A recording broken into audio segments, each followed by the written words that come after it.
I've always wondered how you write. I've seen videos and stuff of you guys kind of working in the studio and stuff like that. But Yeah. how does 16 Volt write? Do you come in with ideas and then everybody builds around it, or do you come in with programming finished and everybody builds? How does a record happen for you?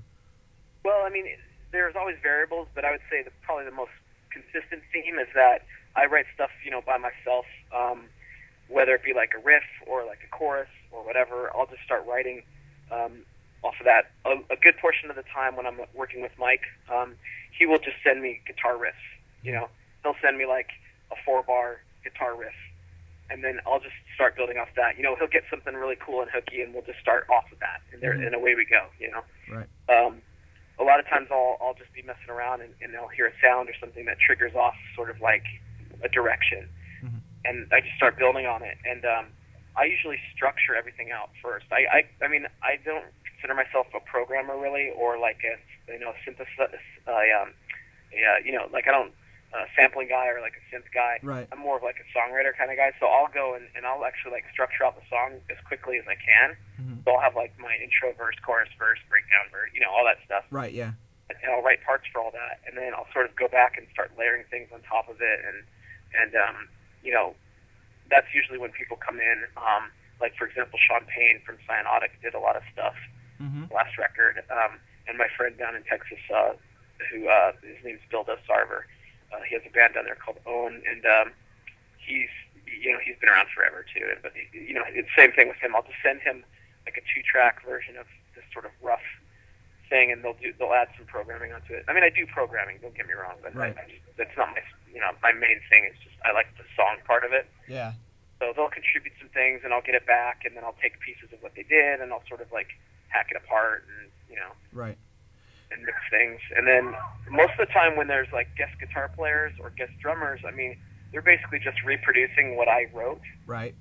So in the case of say like Jason or Chris Brenna, I mean, those guys didn't really write anything new. We already had the drum beat sort of established. Right. They may have put like a spin on it, like with their fills and things like that. Like I usually don't write fills. Mm-hmm. I also usually don't do cymbals and things like that. I let the drummers like do that because I'm not a drummer. Right. And then for guitars, it's always like they're already written because I'm a guitar player. Granted, I'm not the greatest guitar player, which is why I like to have people guess because I can't do the super fast, chunky stuff. Right. That Yeah. Steve can do it in his sleep. So, Steve from KMFDM's played on the last 2 records. Right. And, that's his speciality, is doing that digga digga digga digga digga, Yeah.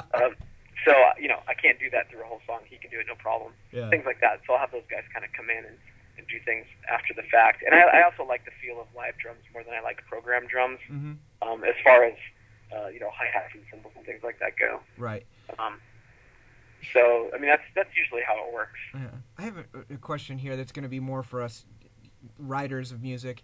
When you started writing, when you started doing all this, it was in the 80s, and we're now in the 2000s, and we've seen technology change. How has technology changed for the better for you for writing music? Man, you know what? It's just become so much easier to get things done quickly.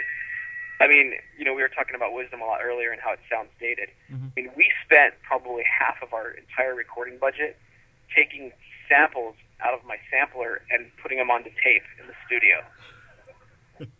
Yeah. I went to Chicago Tracks, and we were there for 2 weeks.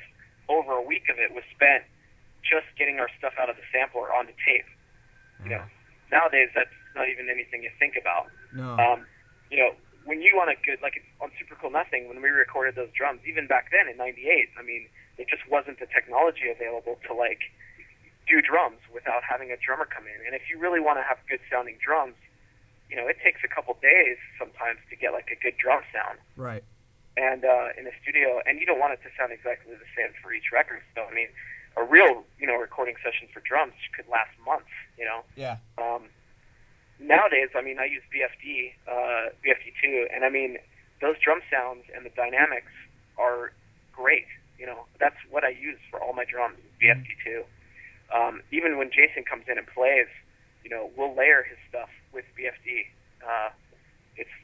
These days, I mean, there's just no need to go in, unless you're, producing a $500,000 record, there's no need to go in and record a full drum kit. I just need the source sound. I can use a new sound for it. I don't really care what the kick drum sounds like in the studio. I just want the performance. Right. You know? And, that's made things, like, instant. And the other thing, too, for writing, I mean, if I wanted to have, like, some kind of drum vibe, before, I'd have to find a loop or use, like, a drum machine. And now it's like I'm mixing as I'm writing now, Mm-hmm. Yep. Whereas before, you'd write and then you'd go to the studio and be like, okay, great, now how the hell are we going to put this all together? Now it's like, it's just this process is it's ingrained. It's intertwined now. Right. So when we get to that point where it's like, okay, let's mix it, it's like already basically mixed. It's just some fine tuning there, Mm-hmm. which, as a writer, programmer, or whatever, all these things, it just makes it so much more pleasurable and quick and instant, You do it all. You have your own studio now, correct? Yes. Right. So you don't even have to like go to the studio. So you're not even getting advances for studio costs, are you? Well, we do. We do go to the studio still. I don't think I'm going to do it on this next record because, at this point I can do it all at home. We did last record because we did record live drums. Right. For American Porn songs. So we needed a place where we could make a lot of noise for long hours. Right. And also to get the sound of the room. That was the main thing for American Porn songs was like, I don't care about the kick sound so much. I don't really care about the snare sound, but I do care about the cymbal sound and I care about the room sound. I want that like room sound. So Yeah. that was important. Yeah. I can't get that at home because I don't have a great drum room or anything like that. But Right.